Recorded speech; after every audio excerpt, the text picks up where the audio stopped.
오늘 저는 마가복음 4장 35절로 41절의 말씀을 가지고 인생의 풍랑을 이기는 신앙, 이러한 제목으로 말씀을 드리겠습니다. 오늘 말씀의 본문을 보면은 예수님께서 하루 종일 제자들과 함께 사역을 하시고 이제 갈릴리 바다 저편으로 가자 하시고 이제 제자들이 배를 타고 갈릴리 바다를 지나가게 됩니다. 예수님은 하루 종일 하나님 일을 하시느라 몹시 피곤하셔서 건물에서 베개를 베고 주무시고 계셨습니다. 그런데 이 배에 큰 풍랑이 불기 시작해서 큰 파도가 몰아쳐서 배 안으로 물이 막 들어오게 되고 이 배가 막 이제는 파손될 그런 위기에 처하게 되었습니다. 예수님의 제자들 가운데는 갈릴리 바다에서 잔뼈가 굵은 어부 출신의 제자들이 몇 사람 있습니다. 하지만은 그들이 아무리 애를 써도 이 배를 안정시킬 수가 없고 파손될 그런 위험을 갖게 되었습니다. 그들은 무척이나 두려워하고 또 무서워했습니다. 그런 가운데 예수님께서 주무시고 계신 것을 알게 되어서 예수님을 깨우면서 우리가 죽게 될 것을 돌아보지 않습니까? 예수님께서 일어나셔가지고서 바람과 바다를 향해서 잔잔하라 고요하라 하고 예수님께서 명령을 하시자 바람과 바다가 일시에 고요하게 된 것입니다. 제자들은 깜짝 놀랐습니다. 이분이 도대체 누구이신가? 어떻게 바람과 바다도 이분에게 순종하는가? 그렇게 놀라워하게 됩니다. 예수님은 그 풍랑 가운데 두려움에 떨었던 제자들에게 어찌 무서워하느냐, 어찌 믿음이 없느냐 이렇게 책망을 하셨습니다. 여러분, 우리가 인생을 살아가는 것은 마치 거친 바다에 항해하는 배와 같다고 비유해 볼 수가 있습니다. 거친 바다에 항해하는 배는 갑자기 불어오는 이 돌풍, 풍랑을 만나면 이 배가 아주 침몰될 그런 위기를 겪게 되고 배에 탄 사람들은 엄청난 그런 두려움을 갖게 되고 그것을 이겨내지 못하면은 결국 배는 부서지게 되고 침몰하게 되는 것입니다. 우리 인생의 풍랑도 그러합니다. 인생의 풍랑을 만나게 되었을 때 그 풍랑으로 인해서 그 인생이 깨어지는 사람들이 있습니다. 가정이 깨어지는 경우도 있습니다. 인생을 완전히 패배하는 그런 삶을 살아가는 그런 사람들이 있습니다. 이 땅에 살면서 자녀 문제로 인해서 또는 육신의 질병의 문제로 인해서 또는 사업이 파탄됨으로 인해서 그런 풍랑이 다가올 때가 있습니다. 한평생 살아가면서 그런 풍랑을 경험하지 않고 살아가는 사람은 거의 없다라고 말할 수도 있을 것입니다. 이제 우리가 당하는 풍랑의 원인은 여러 가지 원인이 있을 수 있습니다. 죄를 짓기 때문에 하나님께서 징계하셔서 그런 어떤 어려움에 처하게 하실 수도 있습니다. 그렇지 않으면 또 이 세상 사람들이 당하는 자연재해를 통해서 나도 함께 그런 고난을 당하는 경우도 있습니다. 또는 우리가 하나님 말씀대로 하나님 뜻대로 살아가는데도 그런 풍랑이 다가올 때도 있습니다. 오늘 이 제자들이 당하는 풍랑은 바로 이러한 예라고 할 수 있습니다. 제자들은 어떤 뭘 잘못한 것 때문에 지금 이 풍랑을 겪어서 고난을 겪는 게 아니라 예수님의 말씀대로 예수님의 뜻대로 행하는 가운데 이 풍랑을 맞이하고 있는 것입니다. 하루 종일 예수님과 함께 하나님 나라 일을 하기를 힘썼습니다. 그리고 예수님께서 제자들에게 갈릴리 바다 저쪽으로 건너가자 했기 때문에 배를 마련을 해서 예수님을 모시고 지금 예수님 말씀에 순종해서 가는 길입니다. 그렇기 때문에 그들이 지금 당하는 이 풍랑은 제자들이 무슨 잘못해서 하나님께 징계받는 그런 풍랑이라고 할 수가 없습니다. 많은 사람들이 신앙생활 하는 가운데 그러한 질문을 합니다. 내가 하나님을 잘 믿고 내가 교회 생활 열심히 하고 나는 하늘 뜻대로 열심히 살아가는데 왜 나의 삶에 이런 어려움이 다가옵니까? 왜 이런 고난이 다가옵니까? 하면서 이렇게 하는 말을 하는 사람들이 있습니다.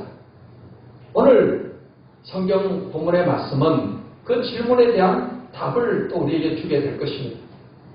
그래서 오늘 저는 우리 인생에 이 풍랑이 다가왔을 때 그게 죄로 인해서 다가왔던 여러 가지 경우로 어떤 경우로 다가오던 풍랑이든 우리는 하나님 말씀을 통해서 그 풍랑을 이기는 그런 지혜를 우리가 배울 수가 있습니다.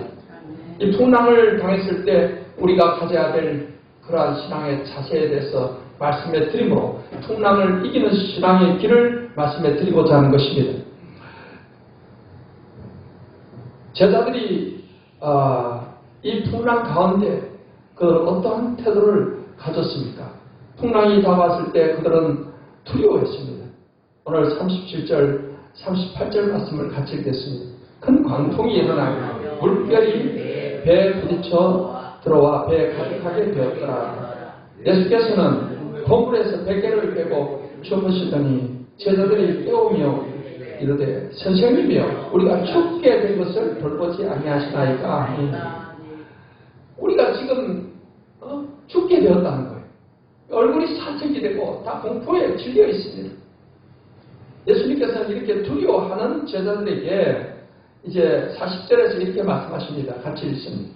이에 제자들이 이르시되 어찌하여 이렇게 무서워하느냐 너희가 어찌 믿음이 없느냐 하시니 이 풍랑 가운데 두려워하고 무서워하고 하는 그런 태도 믿음이 없다라고 예수님은 책망을 하시는 겁니다. 이제 우리가 풍랑을 이기는 신앙이라는 것은 주님을 풍랑 가운데 주님을 바라보므로 믿음에 굳게 서야 되는 줄 믿습니다. 믿음에 굳게 서 있지 못하면 우리에게 언제든지 두려움이 다가올 수가 있는 것입니다. 두려워하는 마음은 하나님이 주시는 마음이 아니라고 그랬어요. 하나님이 주시는 마음이 아니면 누가 주는 것입니까? 마귀 사단이 주는 것입니다. 우리를 두려움의 포로가 되게 해서 그 두려움으로 인해서 결국 도둑질하고 죽이고 멸망시키려고 하는 것이 마귀의 하는 일입니다. 이제 우리는 이 두려움을 우리는 반드시 극복하는 신앙으로 나아가야 되는 것입니다. 왜냐하면 두려움에는 형벌이 따르기 때문입니다. 요한일서 4장 18절을 읽겠습니다. 사랑 안에 두려움이 없고 온전한 사랑이 두려움을 내쫓나니 두려움에는 형벌이 있음이라. 두려워하는 자는 사랑 안에서 온전히 이루지 못하였느니라 하십니다. 두려움에는 형벌이 있다라고 성경은 말씀을 하고 있는 것입니다. 그래서 우리가 두려워하는 그 결과가 우리의 삶 가운데 이루어진다는 것입니다. 그렇기 때문에 우리는 삶의 풍랑이 닿았을 때 마귀는 어떻게 해서라도 우리 마음에 두려움을 심어주려고 하지만은 우리는 두려움을 극복을 해야 되는데 이 두려움을 극복하는 신앙이 문제를 바라보지 말고 주님을 바라봐야 되는 것입니다. 여러분 풍랑과 주님을 비교했을 때 누가 더 큽니까? 당연히 주님이 훨씬 비교도 할 수 없는 거지요. 주님은 이 우주 만물을 지으신 분이십니다. 주님은 우리의 인생의 어떤 문제보다 크신 분입니다. 근데 우리가 주님을 바라보지 않고 풍랑과 문제를 바라보게 되면 문제의 수렁으로 점점 빠져 들어가게 되는 것입니다. 한번 예수님께서 밤중에 풍랑이는 그런 바다에서 무리로 걸어오신 적이 있습니다. 제자들은 배에서 두려워하고 불안해하고 그런 가운데 흰 물체가 가까이 오니까 유령이 있다라고 두려워했습니다. 이때 예수님께서 내리 두려워하지 말라. 그때 베드로가 말했습니다. 주님이시거든 나로 무리로 걸어오게 하소서. 예수님께서 오라. 그 베드로가 배에서 탁 내려서 파도 위에 발을 딱 디뎠는데 안 빠지는 거예요. 그래서 예수님을 바라보고 계속 걸어가는 겁니다. 파도 위를 걸어가는 거예요. 그런데 이 베드로가 예수님을 바라보던 시선을 바람을 바라보고 두려워했어요. 바람을 바라보는 순간에 야 내가 저 풍랑에 내가 빠지게 될 것이 아닌가 이런 의심이 들어왔고 그와 함께 그는 물밑으로 빠져들어가게 된 것입니다. 예수님께서 가까이 오셔서 믿음이 적은 자에 왜 의심하였냐 하면서 베드로를 잡아서 물에서 건져가지고서 같이 배에 타시게 된 겁니다. 여러분, 이 베드로가 왜 물 밑으로 바다 밑으로 빠져들어가게 된 것입니까? 그것은 예수님을 바라보지 않고 바람을 바라보고 풍랑을 바라보고 두려워하니까 빠져들어가게 된 것입니다. 우리가 우리의 삶의 풍랑 가운데 우리는 우리의 시선을 항상 예수님께로 향해야 될 줄 믿습니다.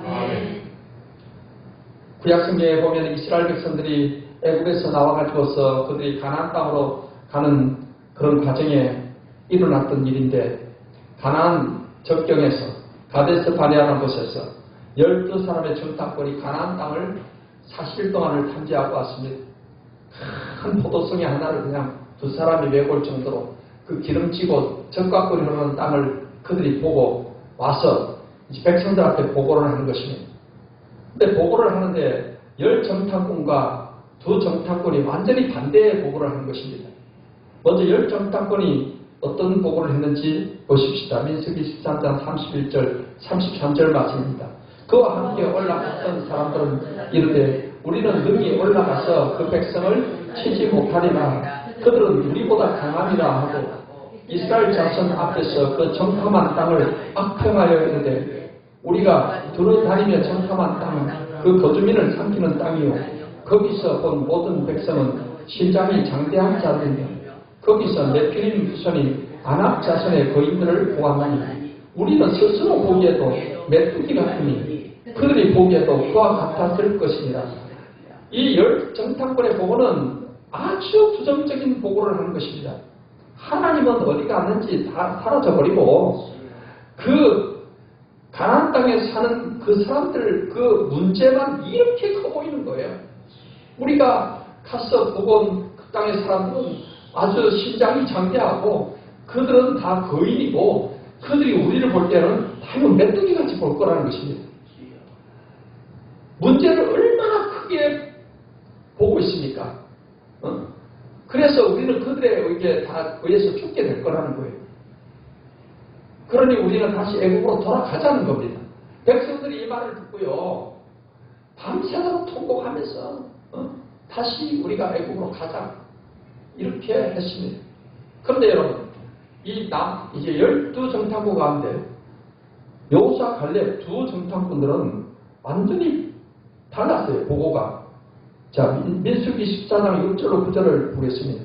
그 땅을 정탐한 자 중 눈의 아들 여호수아와 여분의 아들 갈렙이 자기들의 옷을 찢고 여호와께서 우리를 기뻐하시면 우리를 그 땅으로 인도하여 들이시고 그 땅을 우리에게 주시리라.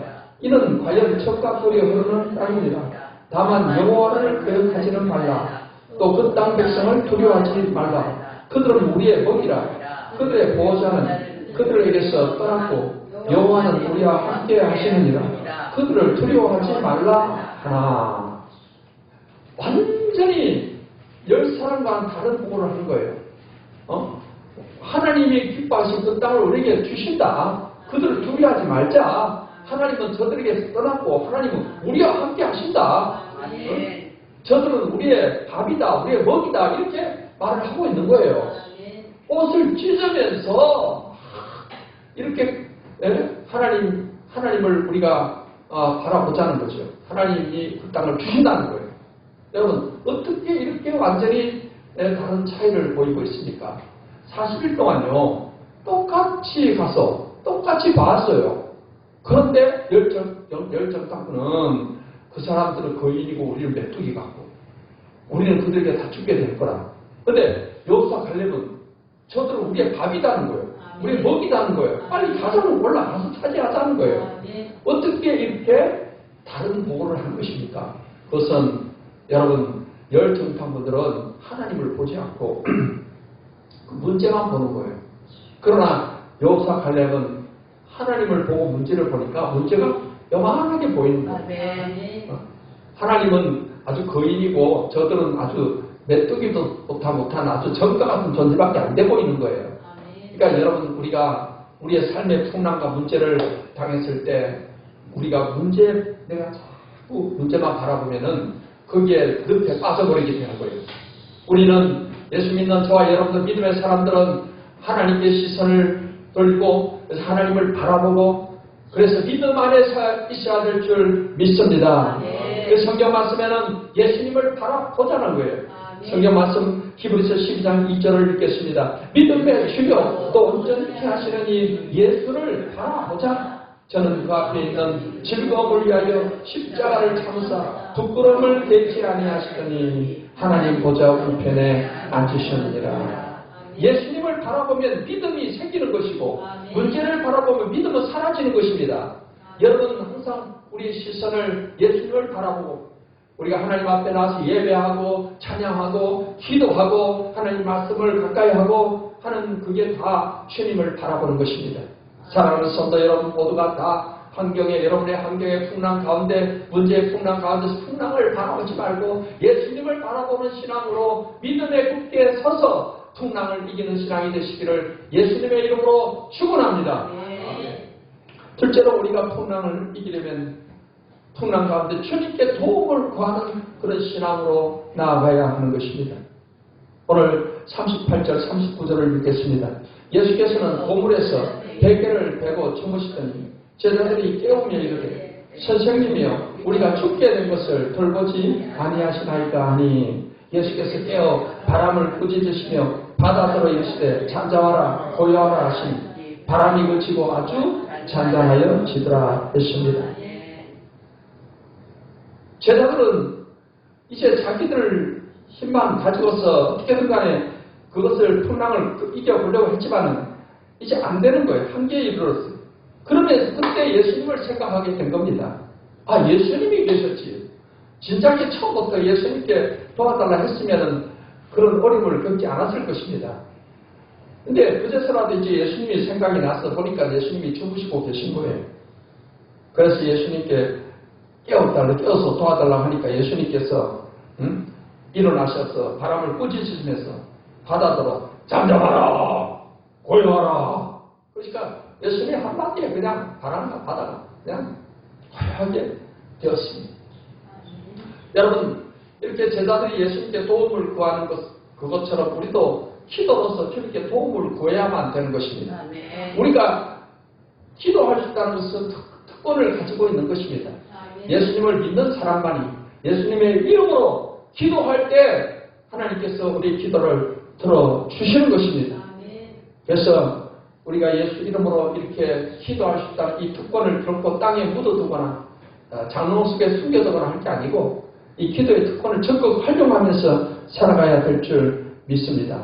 예수님은 항상 우리와 함께 하신다라고 약속을 하셨습니다. 마태복음 28장 20절을 읽겠습니다. 내가 너에게 배교한 모든 것을 가르쳐 지키게 하라. 볼지어다 내가 세상 끝날까지 너희와 항상 함께 있으리라 하시니라. 우리가 고난 중에 마치 주님이 안 계신 사람처럼 주님은 나와 상관이 없는 것처럼 행동을 그렇게 하는 사람들이 많이 있습니다. 아이고 큰일 났다. 난 죽겠다. 난 절망이다. 이렇게 말을 한다는 것은 주님이 함께 계심을 믿는 사람이라면은 결코 그런 부정적인 말을 할 수가 없는 것입니다. 그런 말할 시간이 있으면은 더 그 시간에 엎드려 하나님께 예수님께 도와달라고 기도해야 될 줄 믿습니다. 성경에 여러분 우리가 근심 중에 혼란 중에 부르짖고 기도할 때 하나님 도와주신다는 약속이 많이 있습니다. 성경 말씀 시편 107편 19절로 20절을 읽겠습니다. 이에 저희가 그 근심 중에서 여호와께 부르짖음에 그 고통에서 구원하시되 저가 그 말씀을 보내어 저희를 고치사 위경에서 건지시는 도다 하십니다. 근심 중에서 정말 하나님께 간절히 부르짖고 기도하니까 하나님께서 구원하시는데 그 말씀을 보내서 우리 문제를 해결해 줄 수 있는 말씀을 보내주셔서 그 위경에서 우리를 건져주신다라고 성경은 약속을 하고 있는 것입니다. 성경에 보면은 이러한 정말 풍랑에서 위경에서 하나님 앞에 간절히 도움을 구해서 하나님의 기적을 체험한 사람들의 이야기가 많이 있습니다. 유다의 훌륭한 왕이었던 히스기야 왕에 대한 이야기가 있습니다. 히스기야 왕은 유다의 왕들이 정말 우상 숭배에 많이 빠졌지만 훌륭한 왕들 가운데 손꼽히는 그런 왕이 하나입니다. 이 히스기야 왕은 당시에 아수르 군대가 쳐들어와서 완전히 예루살렘을 포위를 했습니다. 그리고는 그 아수르 군대 한 사람이 나와가지고는 이스라엘 백성을 막 모욕하고, 그리고는 히스기야 왕한테 전달할 편지를 전해주고 갔습니다. 그 편지의 내용은 항복하라는 거예요. 항복하면 살려주겠다는 거예요. 히스기야 왕이 그 편지를 받아들고 너무나도 마음이 이제 걱정이 됩니다. 그 아수르와 싸울 수 있는 그런 군대도 없고, 이걸 어떻게 할 것인가. 그래서 편지를 가지고 하나님의 성전에 올라가서 편지를 하나님 앞에 딱 펴놓고, 하나님 보세요. 그리고는 하나님 앞에 정말로 간절하게 기도하는 거예요. 하나님, 이 백성을 살려달라고, 지켜달라고. 그렇게 하나님께 간절히 기도하고, 그 다음에 새벽이 돼가지고서 이제 아수르 군대가 어떻게 하고 있는지 전령을 보내서 보니까, 가서 보니까 아수르 군대 18만 5천 명 병사들이요, 다 죽어서 송장이 되어 있는 것입니다. 하나님께서 천사 군대를 보내서 그들을 다 멸절을 시킨 거예요. 이사야 37장 36절을 읽겠습니다. 여호와의 사자가 나가서 아수르 진중에서 18만 5천인을 쳤으므로 아침에 일찍 일어나 본즉 시체뿐이라. 이 하나님께 부르짖는 그 기도를 하나님이 들으셔서 이 엄청난 나라를 완전히 무너뜨릴 수 있는 이 풍랑의 위기에서 하나님께서 그 기도를 통해 하나님이 지켜주신 줄 믿습니다. 여러분, 다니엘은 이스라엘의 청년으로서 바벨론 포로로 끌려갔던 청년입니다. 네, 이 다니엘은 누구보다도 하나님을 잘 경외하는 청년이었습니다. 그래서 바벨론의 포로로 가서 있으면서도 하나님을 잘 경외를 했기 때문에 하나님께서 이 다니엘을 계속 높여주셔가지고서 바벨론 나라 당시에도 계속해서 높은 자리에서 활동하게 하시고, 바벨론이 무너지고 바사 제국이 되었을 때 바사 제국에 다리오 왕이 통치할 때도 다리오 왕 밑에 세 사람의 총리가 있는데 그 중에 한 사람이 되었습니다. 그런데 다리오 왕이 이렇게 일을 시켜보니까 다니엘만큼 아주 명석하게 일을 완벽하게 정확하게 잘 처리하는 사람이 없어요. 너무나 마음에 들었어요. 그래서 다니엘을 총리 셋 중에 가장 높여서 가장 대표 총리로 세우려고 이렇게 마음을 먹었습니다. 그러자 다른 두 총리가 그것을 시기하고 모함을 해서 저 다니엘을 어떻게 끌어낼까. 그래서 아무리 뒷조사를 해봐도 흠잡을 게 하나도 없는 거예요. 뇌물을 먹는다든지 어떤 하나의 잘못도 없는 것입니다. 그런데 다니엘이 항상 하는 것이 하나님 앞에 늘 기도하는 그런 습관이 있어요. 그걸 이제 꼬투리를 잡아가지고서 이걸 가지고 다니엘을 어쨌든 죽게 해야 되겠다. 그래서 왕한테 법을 세워달라 했어요. 왕 외에 어떤 다른 신에게 기도하는 그런 사람은 사자굴에 던져넣는 법을 세워달라 했어요. 왕은 이것이 다니엘을 죽이려고 하는 모함인 줄은 알지 못한 채 어쨌든 간에 신하들이 부탁을 하니까 거기에 법에 도장을 찍었어요. 이제는 다니엘이 하나님 앞에 늘 하듯이 기도하면은 분명히 고발당해서 사자굴에 던져질 거예요. 그럼에도 불구하고 이 엄청난 정말 죽음의 위기, 환란의 위기가 다가왔을 때 과연 다니엘은 어떤 행동을 했느냐는 거예요. 다니엘 6장 10절 말씀을 읽겠습니다. 다니엘이 이 소수의 의인이 지킨 것을 알고도 자기 집에 돌아가서는 그 밤에 예루살렘으로 향하여 열린 창에서 전에 행하던 대로 하루 3번씩 무릎을 꿇고 기도하며 그 하나님께 감사하였더라 했습니다. 그래, 고사하면 고사해라. 나는 풍랑보다 문제보다 사자보다 크신 하나님을 나는 바라보고 하나님께 의지한다. 그래서 하루 3번씩 하는 기도를 하는데 창문도 다 열어놓고 그렇지 않으면은 원래 저 지하에 어떻게 불 속에 가거나 아니면 밀실에 들어가서 하나님 살려주세요. 그러지 않았겠어요. 그러나 다니엘은 여러분 문제보다 환난보다 사자보다 크신 하나님을 그가 의지하기 때문에 두렵지 않습니다. 사자굴에 넣어봐라. 그래가지고 문을 다 열어 놓고 하나님께 기도했던 거예요. 하루에 3번씩 무릎 꿇고 감사했다 했어요. 하나님, 정말 하나님을 드러낼 수 있는 또 기회를 주시니 감사합니다. 그래서 결국 다니엘은 고소를 당해가지고서 사자굴에 던져지게 됩니다. 왕은 정말 후회를 했겠지만 어쩔 수 없어요. 다니엘을 죽이려는 모함인 줄 몰랐기 때문에. 그래서 아침 새벽이 돼가지고 이 왕이요, 혹시나 다니엘이 믿는 하나님이 다니엘을 혹시나 건져주셨을까나 희망을 가지고 굴에 가서 다니엘을 불렀어요. 아니나 다를까 다니엘은 멀쩡합니다.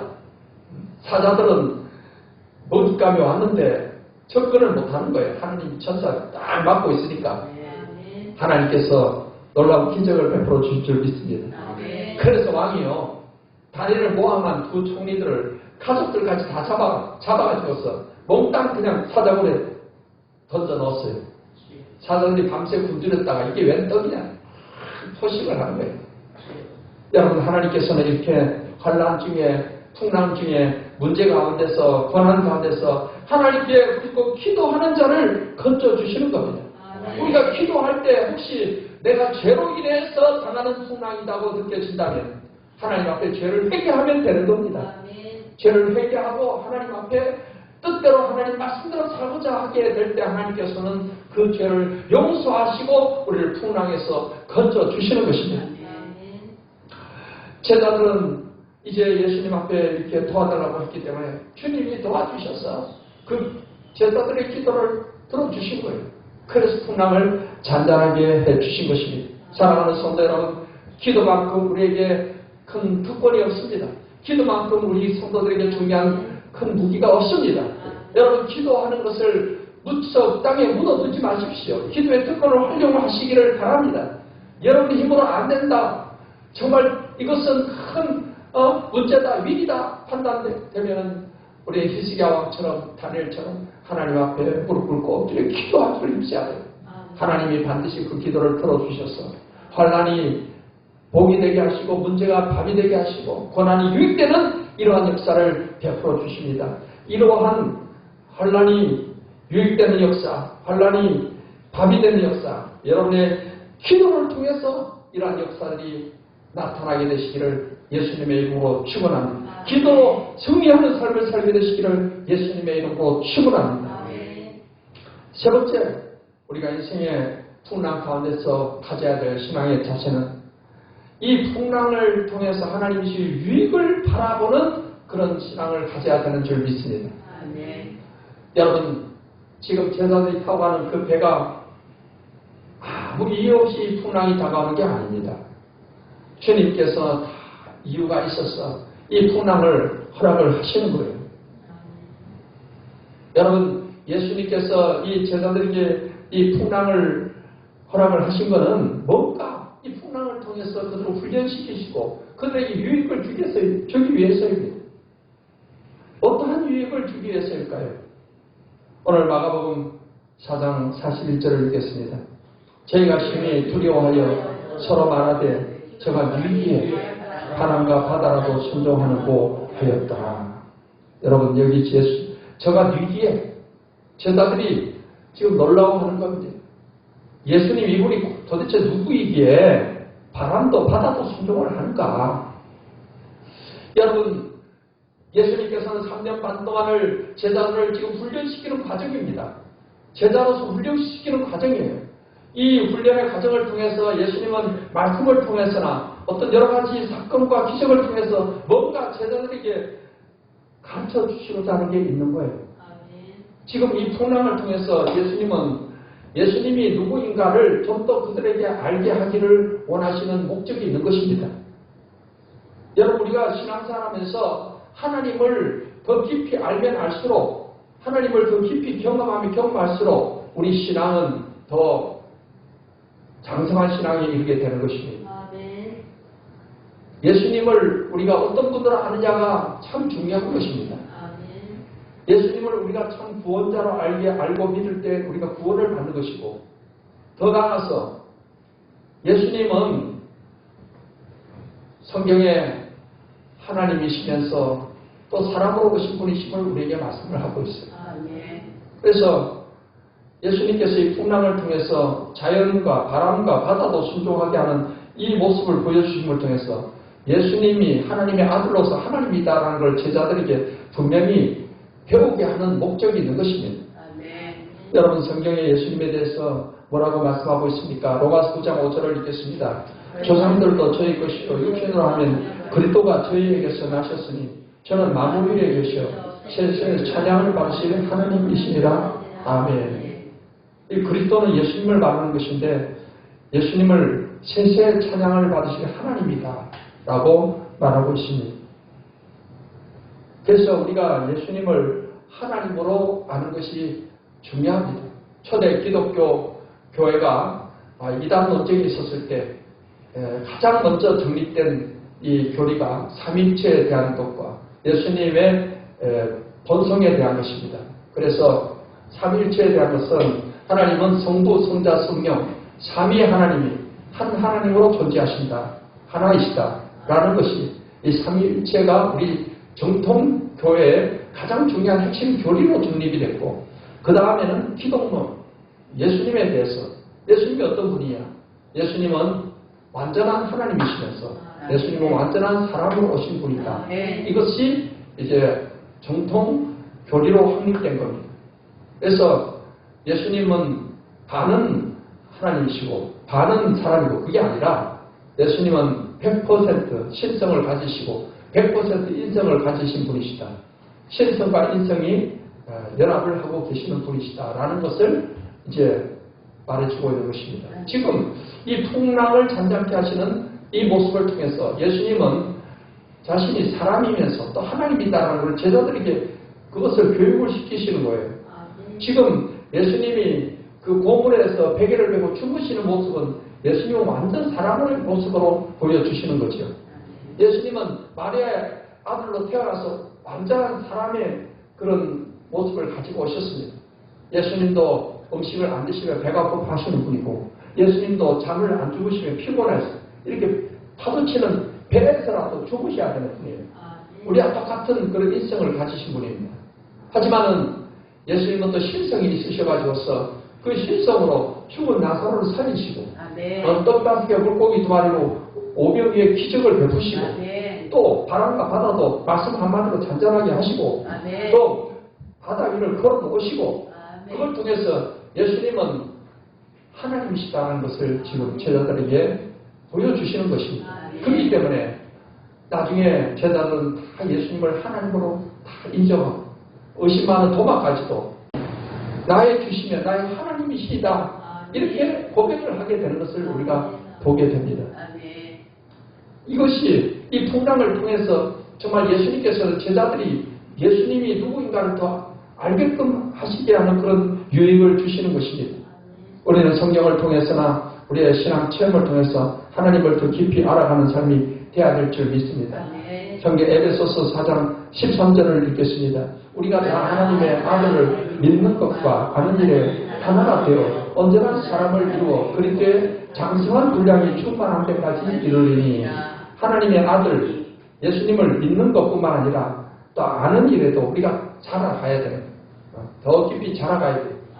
그렇게 되면 자라가는 만큼 예수님에 대해서 여러분이 경험하고 아는 만큼 더 여러분 신앙의 깊이를 더하게 되는 것입니다. 여러분 성경의 구약의 욥이라는 사람 그가 정말 큰 인생의 풍랑을 맞이했습니다. 엄청난 고난을 겪었습니다. 하루아침에 10자녀가 죽고 그 많은 가축들 다 뺏겨버리고 알거지가 되고 욥의 몸에 악창이 됐고 그의 아내 맞아서 하나님 저주하라고 도망가버리고 그런데 욥은 왜 내가 이런 고난을 당한지 이유를 알지 못했어. 그의 친구들이 와가지고는 네가 죄 때문에 그렇다. 죄 때문에 너가 고난당한다. 회개하라.